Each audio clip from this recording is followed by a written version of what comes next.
So welcome today to the Back to School Workshop for Caregivers here at Equip. Your presenters today are Una Hansen, who is an Equip family mentor and has a couple master's degrees, and including in educational psychology. I am here, director of lived experience. I also have a master's in education, and Sarah Wolfson, who is an LGSW social worker and Equip family navigator, is here with us as well. So we're hoping to present you with a lot of discussion. And so if you've got questions, you can put those in the chat as we go along, and we'll get to them at the end. If you want to remember, you can hold questions, whatever you need to do. We're recording this very first part of the presentation for people that aren't going to be here. And then we will turn off the recording when we do the Q&A. So sort of rest assured that your pieces will not be on video. All right.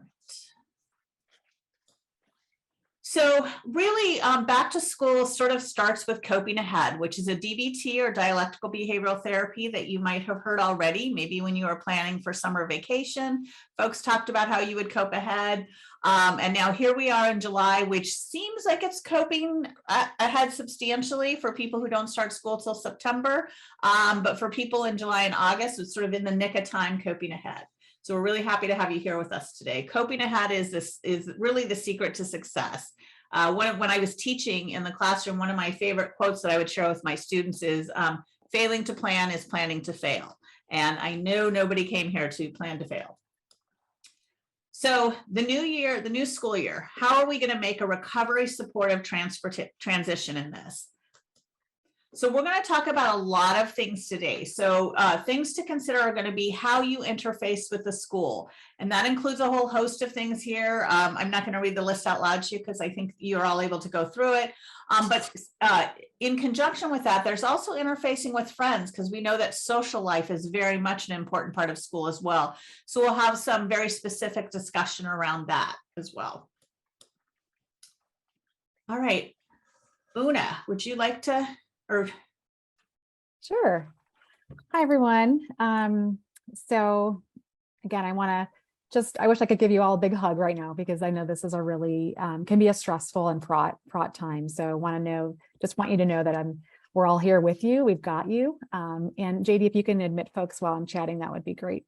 So one of the things I want to point out before we dive into some of the details of the slides is that if you don't already have this document in your platform, you can ask your family mentor to send you the back to school caregiver worksheet.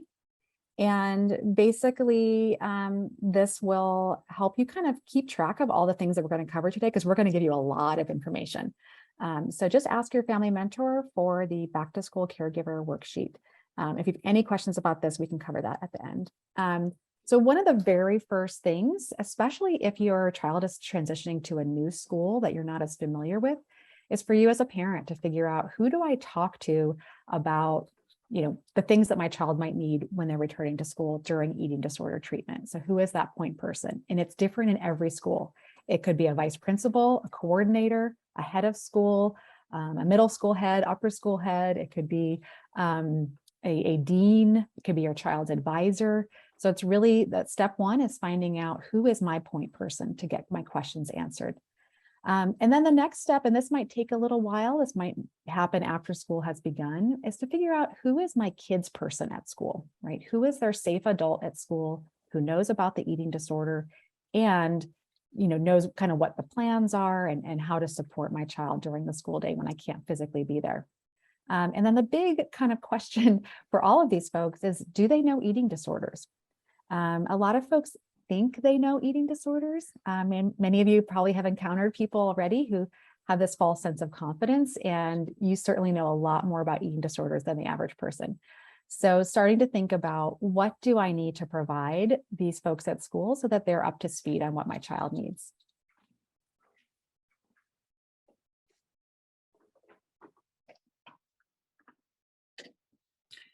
So one of the things that we need to think about is legal protections, which are out there for you for very specific reasons.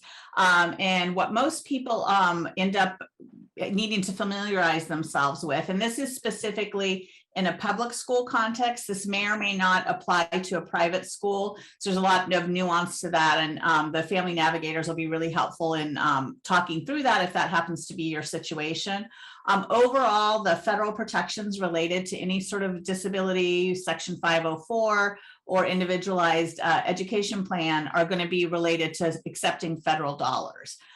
So that's an important piece of this. And just for people who are not familiar with it, a 504 plan is a blueprint for how the school is going to support a student with a disability and remove barriers to learning.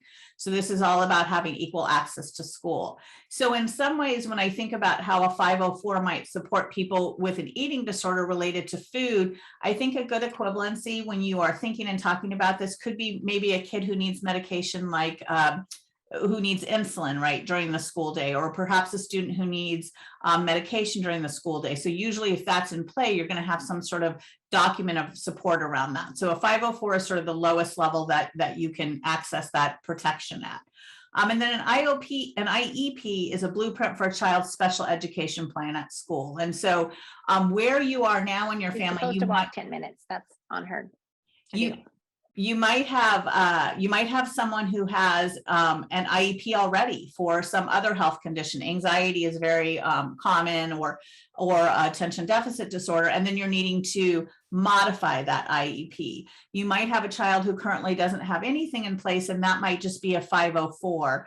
So 504s are just generally a little bit easier to get than an IEP. So that's one place to start. But your school and your family navigator are really going to help you understand what is the right one for you in your situation.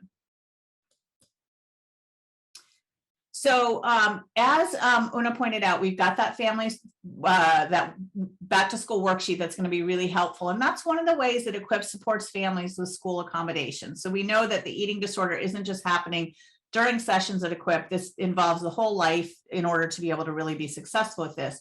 So our family mentors and therapists will really help you working through that back to school planning for caregivers worksheet.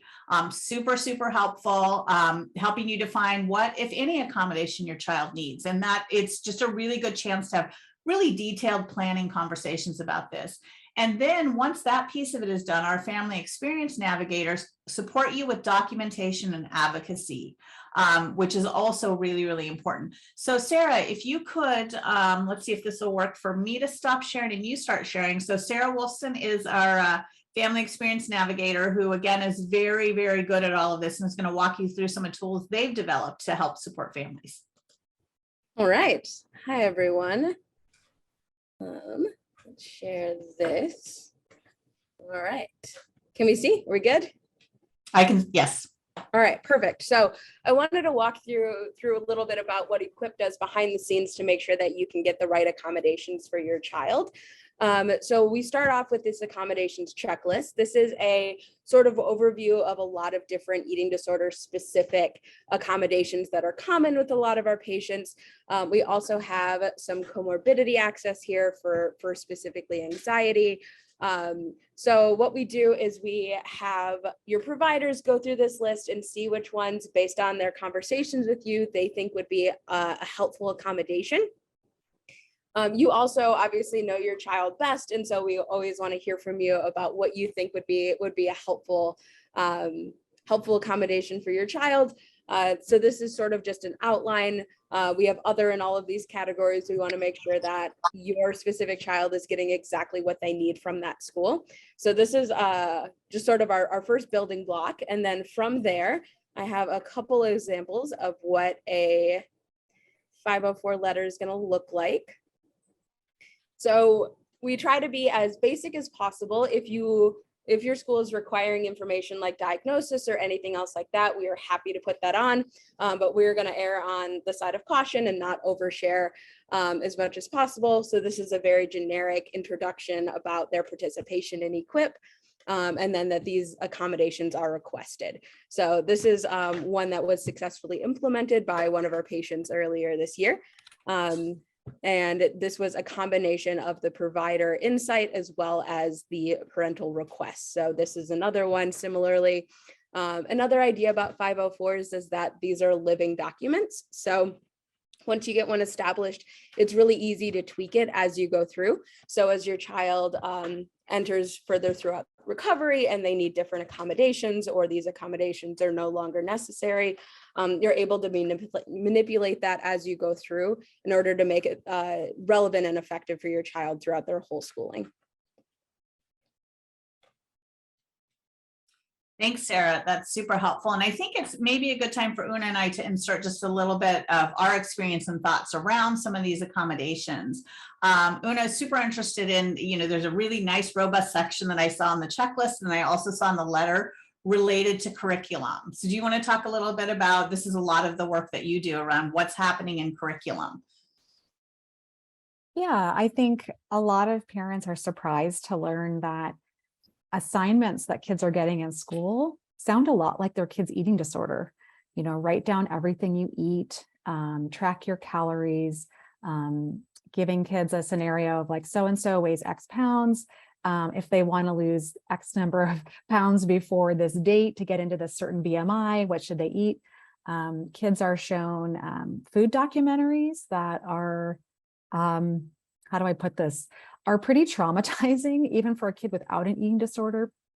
We often see in PE classes, right, kids being required to use a fitness tracker and report their steps and calories burned, things like that. So health and science classes look pretty different now than they did when we were in high school for a lot of us. And so we know that these assignments, they're not good for any kids. And they're definitely not good for our kids who are in recovery from an eating disorder. So just to make everyone aware that, oh, health class, like, yeah, my kid, I'm working on their health. And actually some of the things they're hearing from these very well-meaning teachers could actually be harmful to their health. So we want to really think about what are the classes on their schedule right now, and what might be some areas we want to focus on in terms of protecting them while they're in this fragile period of recovery. Obviously, down the road, we can't bubble wrap our kids forever, right? They're going to encounter these messages. And at this tender time when they're going back to school, we want to make sure we're protecting their recovery. Yeah, thank you so much for that. And I would add that it's not always just health and science classes. Like there's been a very concerted efforts to embed sort of healthy habits throughout all of curriculum. So math classes might use a lot of that calculation stuff as well. Una's point about the documentaries, that's something that when my daughter was doing some schoolwork sort of online before online was a thing, when she was in treatment, one of the English assignments was to watch like 3 documentaries and write about the horrors of, this stuff. And I was like, that's not a thing we're going to be doing. And I also want to put in a plug for being attuned to the curriculum for your other children as well. We know that eating disorders are genetic and that siblings are at an elevated risk, about 7 times is what we think it is. And so a lot of these messages, we really don't want any of our kids hearing them, but particularly our kids that are very vulnerable to eating disorders. So, sometimes having people weigh themselves can be part of things as well. So really, this may be a place where you need to get in and get a little more involved in previewing the curriculum than you might have done in the past. All right. Let's go back to this. And all right. Are we back? Are folks seeing? Good. Okay. All right, so let's talk about the logistics of these. Una's got a lot of ground to cover because the logistics are very important.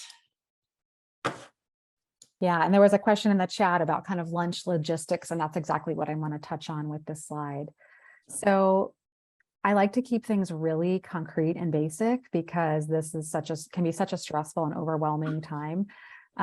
So that's why I like to really spell things out. So if this is kind of oversimplifying, hopefully you're getting what you need, but I want to make sure everyone kind of can access this. So that's why literally on this handout and on the slide you're seeing now, we have, Monday through Friday, all the meals laid out to really start to, pencil in or pen in what your plan is for, what time are those meals, who is going to supervise and how. Right? If your child still needs meal supervision and support. You'll notice here it says morning snack, lunch, afternoon snack. This might not be the configuration your child has. Your child might have breakfast at school and maybe they're home in time for their afternoon snack. So you can adjust this to meet your needs, but this is in general what applies to most families. One thing I'll mention here is you might be thinking, well, the school is refusing to help with supervision, which is very common. They just don't have the resources, or, if it's a private school, they can say this is not our job. One thing you might explore is FMLA, Family Medical Leave Act time. This is an area, obviously not everyone's job has access to this. There are certain requirements that the company has to meet to provide this for you. And this is another great place to lean on the family experience navigators. Sarah, for instance, knows FMLA rules inside and out, and can be not only your child's advocate with the school, but also your advocate in helping you with your employer to get what you deserve. So if FMLA is something that you want to learn more about, the Family Experience Navigator team is going to be your go-to there. So, okay, so you have these snack and meal times. Certainly what some families do as a parent or other caregiver drives to school or walks to school and meets the child in the front of the school in the parking lot, and actually sits and eats the meal with them. Right? That's probably the most intense level of supervision. If you don't have someone at school who can do this for you. The next level, and something that a lot of families use, is harnessing technology. So if your child is eating in a private room, using Zoom or FaceTime or WhatsApp video to eat with them remotely, right? I did this with my daughter when she was back in school in person. We just did FaceTime. Her phone was out on the lunch table like all the other high school kids. And, I watched her eat, and she knew if the weight progress wasn't happening, because we know these kids can do sleight of hand. They could be close-up magic artists in Vegas. So over video, it's even easier to do some of that. But my daughter knew if there was some shenanigans going on where the eating disorder was taking advantage of this video supervision, that one of us would come to school. That was enough of a motivator to help her fight her eating disorder to go by the rules. What some families have even done is having the child take a time-lapse video of themselves eating. Obviously, this is a less eyes-on kind of scenario because you're not watching them live, but this can be for some of our older patients who are maybe have a little more motivation, they're a little farther along in their recovery.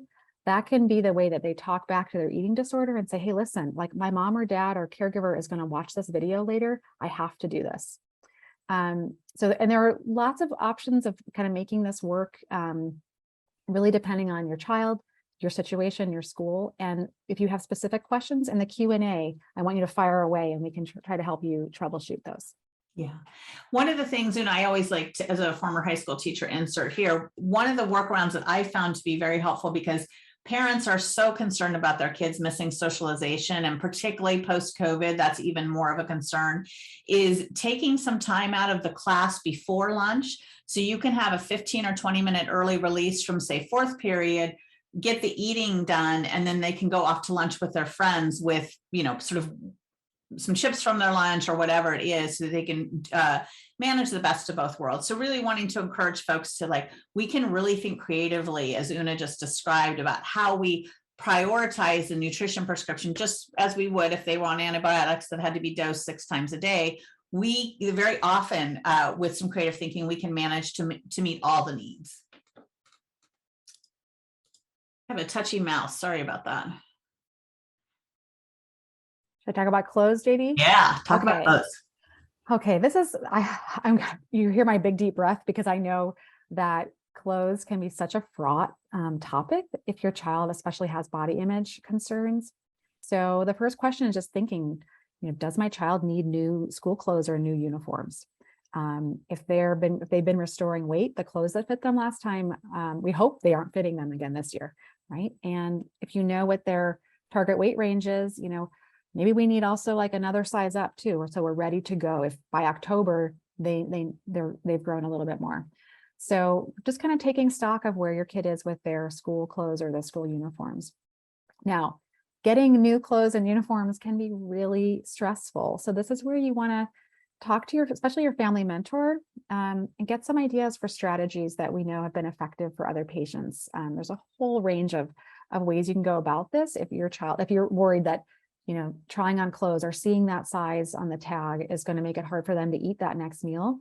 We have a lot of ways to support you in getting through that really stressful hurdle, because we know that having clothes that fit, it's one of the most powerful things we can do as caregivers when someone is struggling with their body image. So as hard and scary as this is, it's really, really important. And your family mentor has access to a handout for you that relates to some tips and tricks about these things. And there's a lot. There are really, really a lot of tips and tricks and things that have come to us from parents. The most genius one that I wish that I had known about, and I don't even know where I finally learned about it, but is just taking painter's tape, which comes off very easily, and just covering up labels as you shop or size tags, and then being able to try things on with the freedom of not knowing what size it is. So lots of things that'll really make this easier. All right, Una, exposures. Yeah, exposures. And I think on the handout, it might also refer to challenges, right? So when you're coping ahead, you're thinking, oh, like eating in a big cafeteria, like they can barely eat in front of grandma. Or, having to have a snack, kind of in 5 minutes when it's been taking them 20 minutes to eat a snack. How are we going to do this? So thinking about the fears or barriers your child has around food that are going to make it harder for them to eat at school. So then we can kind of work backwards, right? Let's practice some of these things. One go-to strategy for a lot of families is, doing a meal at a food court at a shopping mall, right? Where it's sort of like you have the tray, there's a lot of chaos. It's like downtown Bangkok, right? To kind of simulate a little bit of that kind of intensity or overstimulation that kids can experience in a school cafeteria. It might be specific foods. If your child, let's say, has some like orthorexia or fears about processed foods and things that are prepackaged are really scary for them right now, that might be an exposure you work on, right? So that you have these handy prepackaged or pre-bottled things that they can have easily with them at school. If your child is really needing to eat at a specific time and that it's going to be a lot harder to do at school, kind of playing around with what level of flexibility can you support your child to learn, and leaning on the school, as JD said, to get some accommodations to, maybe find a way for them to leave class a few minutes early to start that snack time if they need to. So again, this would be kind of working with really everyone on your team to think about what are the things my kid needs to be able to do to be successful at school and still fight their eating disorder, and how do we kind of work our way there over the course of the next few weeks or months, depending on how much time you have. Yeah. And I think one of the things I like to talk to families about, sort of if this strikes fear in your heart that, oh my gosh, I'll have to take them to the food court to eat, like that is telling you something, right? And really what it's telling you is you should probably go to the food court to eat maybe multiple times a week, right? So when we don't want to be in the space of, even as we talk about accommodations, the accommodations are a little bit different than constantly walking on eggshells, right? The accommodations are in service of progressing out of the accommodations, where the walking on eggshells is more of a sort of not directly attacking the things that need to be attacked.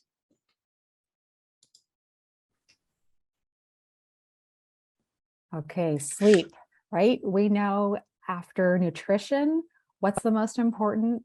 Rest and digest, right? So our kids' sleep is so important for their recovery, for their overall mental health.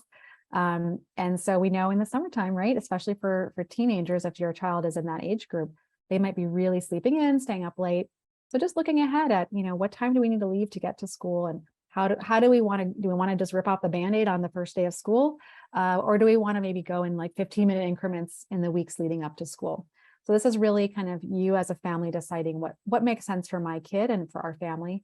And then, thinking about, how are we going to prioritize sleep during the school year, right? If your child is eager to get back to, let's say, a lot of intense coursework, they want to get back into their activities, looking at how many hours are there in the day and how can we make sure that we're giving our kid the best chance of recovery.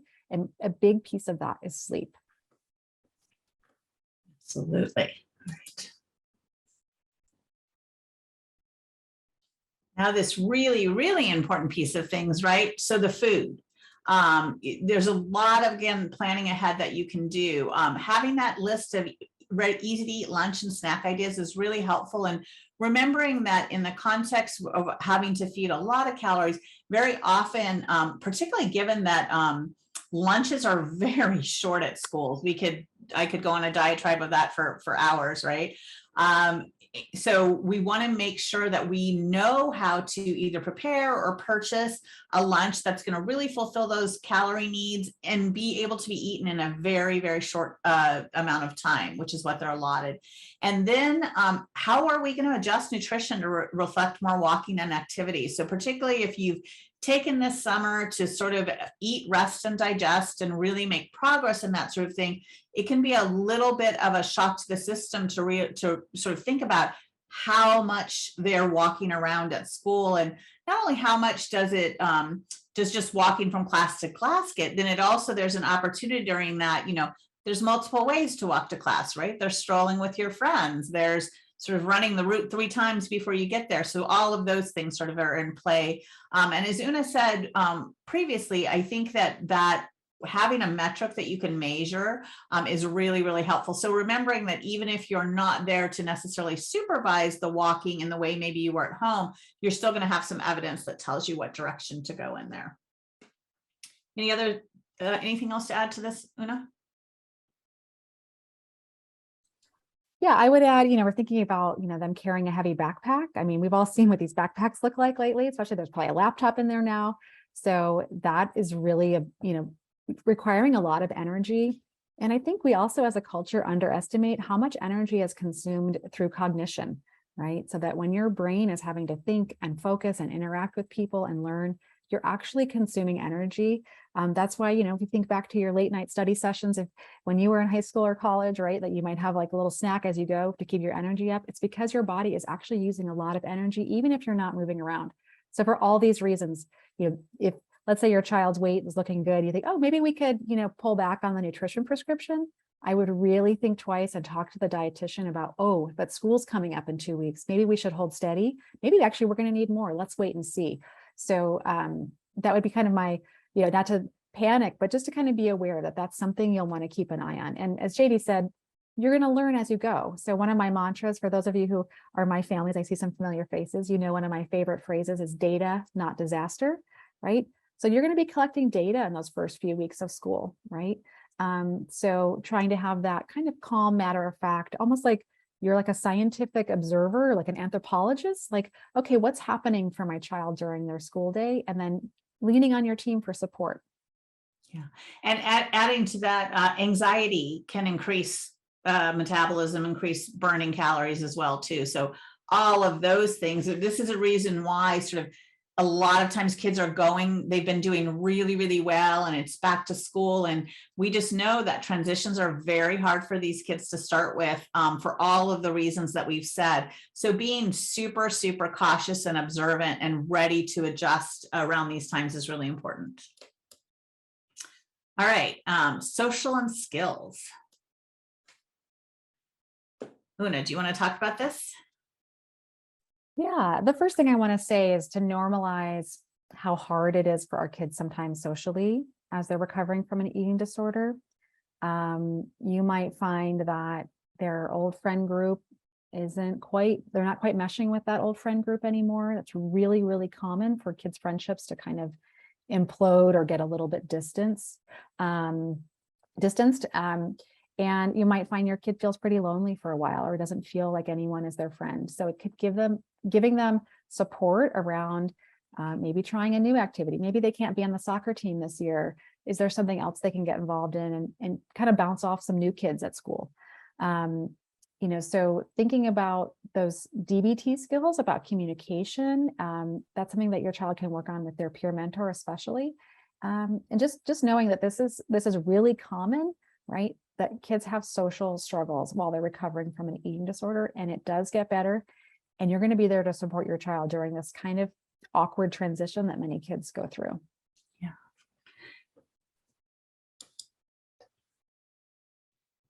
So this really important topic about whether or not to disclose, I think this is something that we're all super passionate about.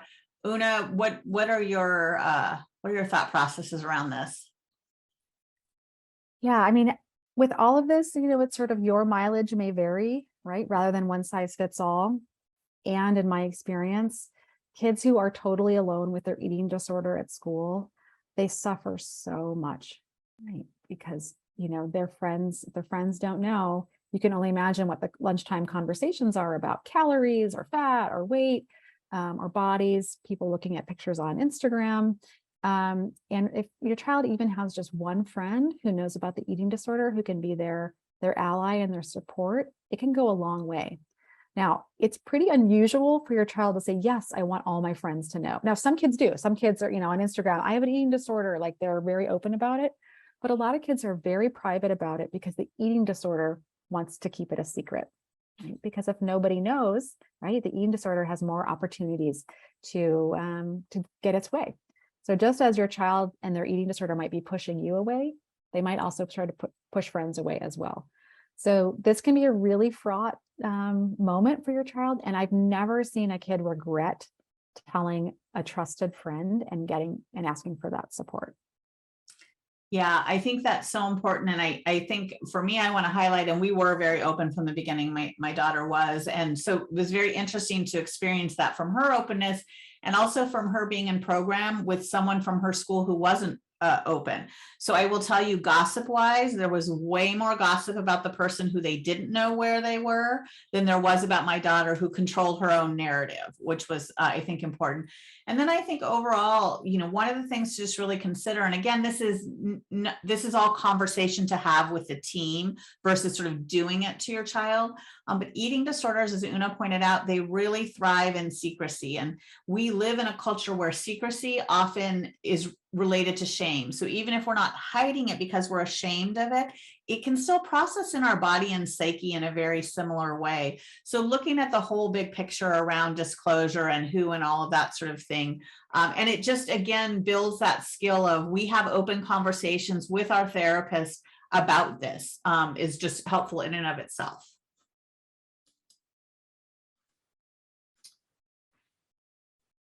Una, do you want to?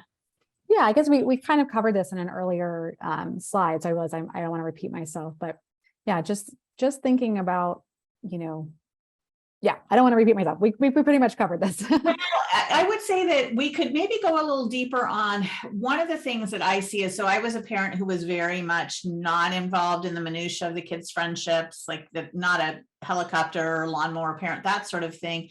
And also, I think we're in a different situation when our child is in this sort of crisis. And so I'm actually okay with a little bit more puppetry behind the scenes than I would sort of be with maybe with a normal teenager. So that could be something like you reaching out to a parent of a friend that they'd had and maybe engineering an invitation, sort of that sort of thing, to start things rolling again, maybe doing some things together with another family just to start having that socialization come in.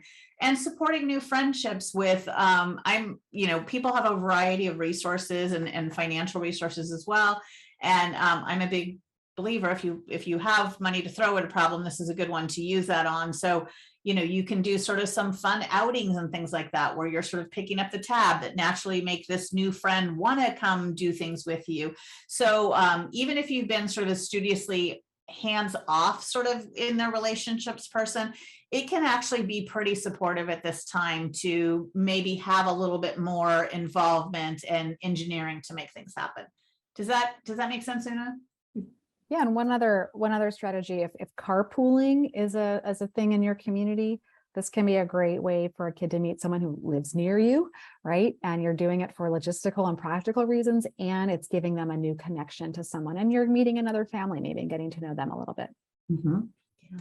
And that can even be great for like then being the parent who brings donuts to the pickup or things like that. So it can be a way to encourage your child to like extend themselves in ways that they might not have otherwise. So the dreaded what if, Una? Yeah, so, we want to make sure we're going in with confidence, we have a plan. And what's our backup plan? What do we do if the school year, let's say that data not disaster, it's heading more toward the disaster side, right? How do we keep it from going into disaster?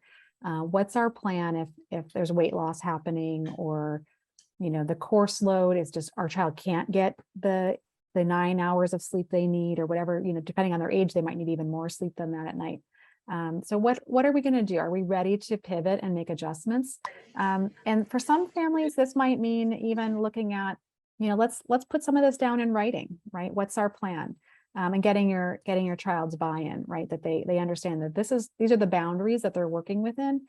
This can give everyone kind of a clear roadmap. And of course, kind of like the 504, your recovery agreement can be a living document where you're like, ooh, okay, best laid plans, that did not work. Let's go back to the drawing board and make some adjustments.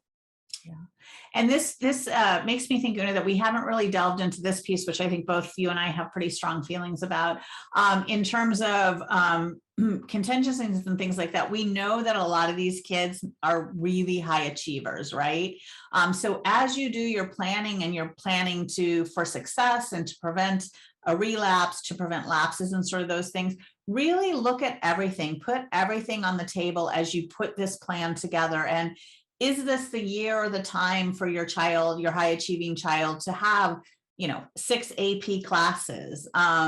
Maybe it's not, right? So maybe we need to have that robust discussion and really identify what things set people up for success in beating this fully, and what things sort of feed that eating disorder. And so often with the eating disorder, it is very fed and driven by this idea that we are only what we achieve.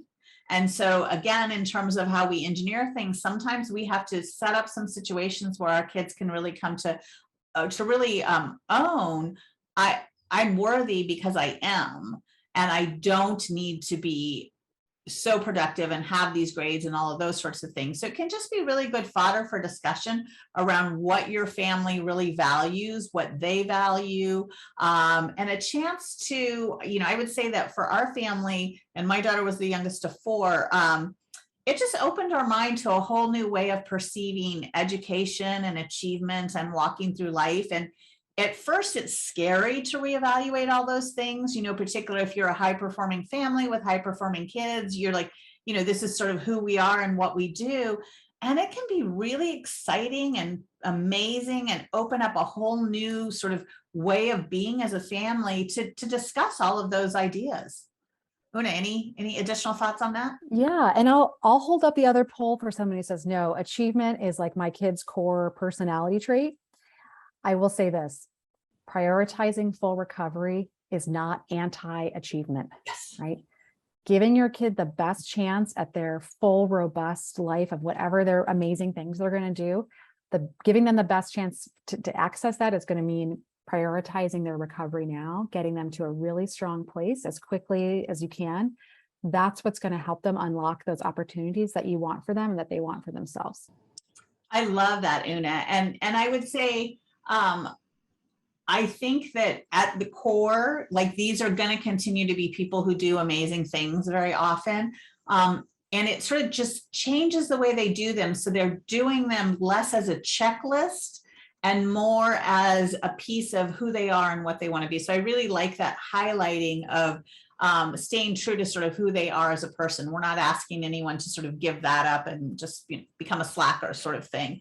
Although slackers have their place as well. So, but yeah, really at its core, we're talking about keeping to the core of their identity and not the eating disorder's identity for them. So as we head into the Q&A, which it looks like there's lots of chat and stuff for us to go through, so that's great. So your next steps as you process all of this, again, work with your family mentor and therapist to complete that back to school worksheet, and then that will sort of drive some of the 504 accommodations if you decide to go that route. And then your family experience navigator has, forms and documentations to provide for the school. And again, if you run into any roadblocks, that the entire team here, the entire company at Equip, we are really prioritized around your families and your child's success in all of this. So we want to be there to support you and offer education as needed. I want to add one quick thing also. So we've highlighted the family mentor and the therapist that are probably going to be your main go-tos for building this plan, obviously, in the navigator. If you came to Equip, if you've been at Equip for a while and you don't have a designated family navigator, that's okay. We can still connect you with that team and get that support with a 504. And the other thing is that for things like PE and the nutrition prescription, obviously that's going to involve your medical provider and your dietitian. So it's not that you can't discuss school with those other providers. In fact, you almost certainly will. Yeah. So really leaning on your whole team, and obviously your child is going to lean on their peer mentor for navigating some of the social stressors and other things that might come up. Yeah, certainly that medical and dietary clearance, particularly if you're much earlier in the process, going to be hugely important. And calling out the mentor and the therapist just sort of as logistical people to tie it up in a bow and make sure it goes where it needs to go. But certainly your entire team is going to weigh in on this, and you are part of the team. So you, with the providers that you have, are going to really delve into this and go, what do we need? What are our goals? What are we going to do here? And then we're here to help support all of that to happen. So you've got our contact information on here as well, and you're welcome to reach out to any of this. And as Sarah had put in the chat, you can always reach out to Navigator at equip.health, and a Navigator is going to get back to you. And everyone on your team will have this information as well, and really be there to support you.